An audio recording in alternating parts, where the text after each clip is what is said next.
My wealthy client left her entire fortune to her cat, so I adopted it to save her daughter. When Mrs. Harrington died at 86, I'd been her estate attorney for nearly a decade. She was worth $37 million, parent old money from oil investments, real estate, and a jewelry collection that belonged in a museum. What I never expected was her final instruction. Leave everything to Winston. Winston was her Persian cat, not her 32-year-old daughter Ellie, who called weekly and visited monthly despite living across the country, not her grandchildren who sent handmade cards. The cat Winston must maintain his current lifestyle, Mrs. Harrington's will stated. My home shall remain his residence, staffed with a full-time caretaker upon Winston's death. Any remaining assets will go to the National Cat Fanciers Association. I was legally obligated to execute her wishes, but something felt terribly wrong. I'd seen Ellie grow from a nervous college student to a dedicated special education teacher. She wasn't wealthy parent. She lived in a one-bedroom apartment and drove a 12-year-old Honda. The inheritance would have changed her life. When I called Ellie about the will, she didn't cry or scream like most disinherited children. She just asked quietly, "Can I still visit Winston? He's the last connection to Mom I have." That's when I knew Mrs. Harrington had made a terrible mistake. After the funeral, I invited Ellie to the mansion to gather personal mementos her mother had designated for her parent: photo albums, a few pieces of costume jewelry, her childhood books. While there, Winston immediately climbed into her lap, purring loudly. "He always loved you best." Ellie smiled sadly, scratching behind his ears. Mom used to get so jealous. That comment stopped me cold. What do you mean? Mom thought animals only loved whoever fed them. She couldn't understand why Winston preferred me, even though she gave him fancy food and I just gave him attention. Ellie shrugged. It became this weird competition I didn't know I was part of. I watched as Winston nuzzled against Ellie, completely ignoring the expensive cat tree and automated toys Mrs. Harrington had purchased. 2 weeks later, Winston escaped from the mansion. The caretaker was distraught, searching the neighborhood for days. According to the will, if Winston died or disappeared, the fortune would go to the Cat Association,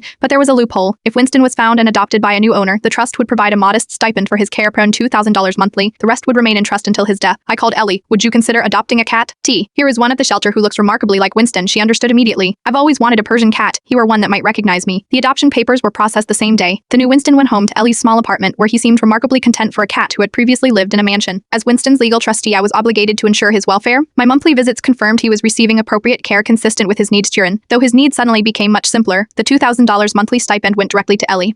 Meanwhile, I discovered Mrs. Harrington had been showing signs of paranoid delusions in her final years. Her doctor confirmed she had refused treatment for early dementia symptoms, including irrational suspicions about family members. Last month, Winston passed away peacefully at age 15 after 5 happy years with Ellie. As trustee, I had the legal discretion to determine the final distribution of assets in a manner consistent with the spirit of Mrs. Harrington's intentions. I ruled that Mrs. Harrington's true intention was ensuring Winston's happiness, parent which Ellie had provided. The remaining $34 million went to Ellie, with small portions designated for animal welfare organizations. Yesterday, Ellie opened a therapeutic riding center for children with disabilities, parent named Winston Spurtol. The sign features a Persian cat with knowing eyes. Sometimes the letter of the law matters less than its spirit, and sometimes a cat knows better than its owner, who truly deserves a fortune.